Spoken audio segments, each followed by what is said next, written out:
আসসালামু আলাইকুম এভরিওয়ান, সবাই কেমন আছেন? আলহামদুলিল্লাহ, আপনাদের দোয়া ও ভালোবাসায় আমি ভালো আছি। আমি মাহিনুর, চট্টগ্রাম লালিয়াহাট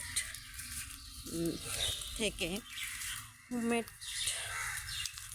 নাস্তার আইটেম, ঝাল মিষ্টি নাস্তার item, cake, birthday cake, mini cake, তারপর বেকারি কেক নিয়ে কাজ করি। ইনশাল্লাহ সবাই আমাকে সাপোর্ট করবেন, আমি যেন আমার ছোটোখাটো ব্যবসাটা এগিয়ে নিয়ে যেতে পারি। আর যে আমার ফেসবুক থেকে আমার ভিডিওটি দেখতেছেন, অবশ্যই আমার পেজটি ফলো করে দিবেন। আর ইউটিউব চ্যানেল থেকে দেখলে অবশ্যই আমার ইউটিউব চ্যানেলটি সাবস্ক্রাইব, লাইক করে দিবেন। ওকে, সবাই ভালো থাকেন। আল্লাহ হাফিজ।